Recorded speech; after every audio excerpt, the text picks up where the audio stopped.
Welcome to Faith Channel, nurturing, learning, and hearing.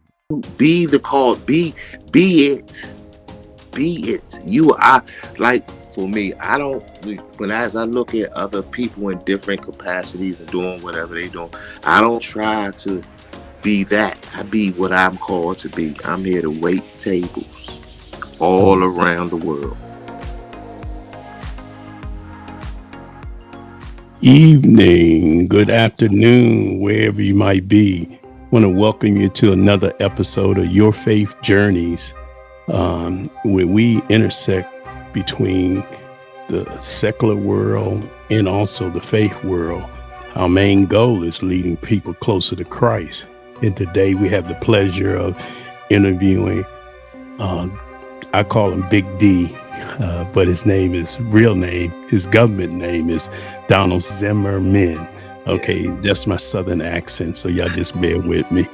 Yeah, I've known this brother for probably going on 24 years, and I've been able to look at his faith journey, and I would love for him to once, you know, tell a little something about himself and then just a little about your faith journey. Then we're going to jump into a couple of questions that we want to ask Big D today.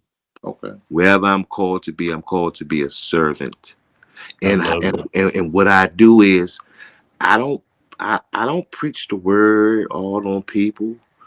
I show character. I read my words so I can know the characteristics of my God, so that Mm-hmm. when they looking at my walk, they can see the characteristics of Christ.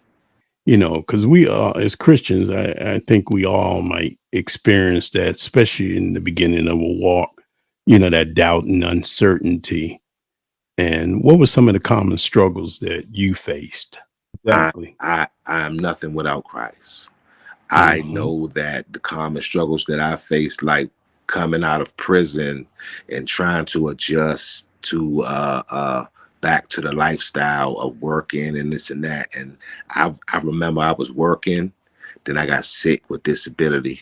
Excuse me, I said I got sick with disability. I got sick with my diabetes, and then I got Mm, gastroparesis, and I was working at the Father McKenna Center and doing electrician work, and I went from making good money to making no money.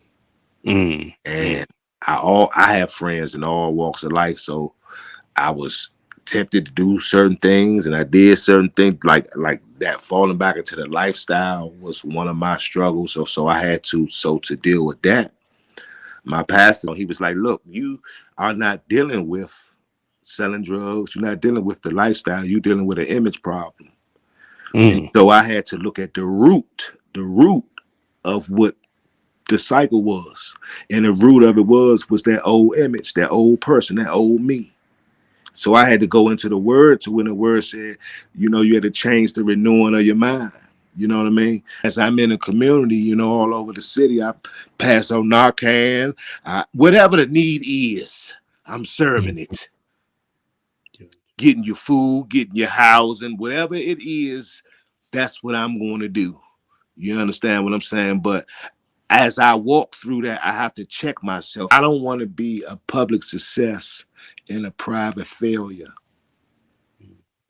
You know, I had to check my attitude in dealing with my children because at one point, me and my oldest son, he is 19, about to be 20. Donald about to be 20 now, Curtis. So you know Oh, how they so you know how they act. no baby no more, That's but right. he's your So he's my baby. baby. I've been locked up for disciplining him Mm.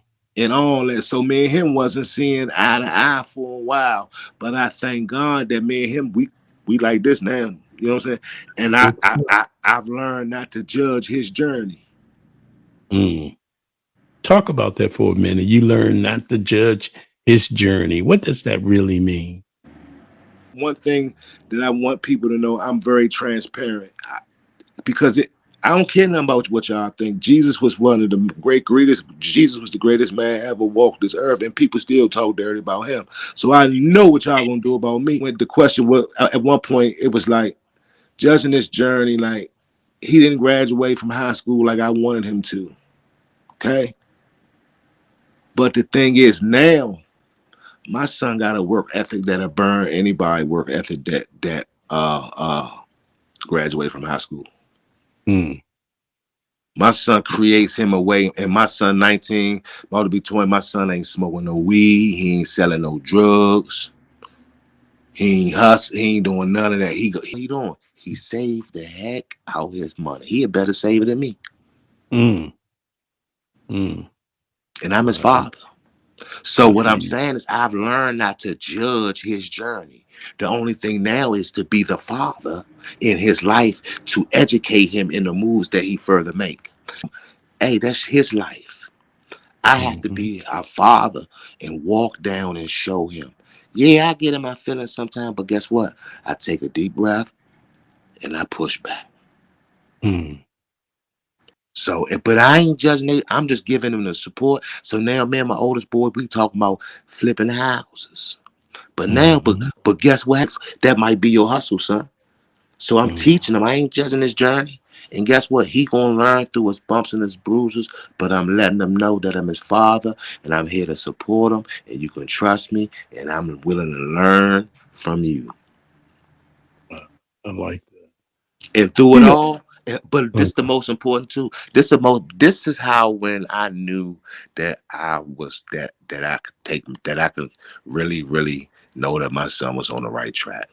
This was in the middle when me and Donna was going through some real trouble time, and I was in here in the church, and my wife and everybody was upstairs, and my daughter was in Sunday school, and Donna was at the house, and I just look up, and he just walked through the door of the church,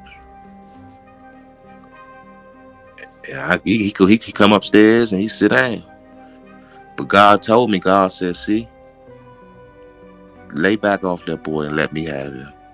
Mm. Let me trust him, because he could have went anywhere in this world, but he walked through this door. So that means, look at the process of what he had to do. He had to get up to see there wasn't nobody home, and he had to make a conscious decision to say, I'm going to get on the W4 bus and come to the church. He rode the bus to the church. Yeah, and he I went. like that. So I said to myself, God, from this day forth, I'm not going to judge his journey, Mm. because out of all the things he could have ran to, he could have ran to drugs, he could have ran to the streets, he could have ran to a woman, he could have did anything. He ran to the house of God. He didn't even run to me. He ran past me to the Mm. altar. So I think, so I just, that's a part, that's when I just say, Yeah, thank you, that's Jesus. a win. Saying is, kids are watching. Everyone's watching, so they learn from what they see and not what we say. Mm.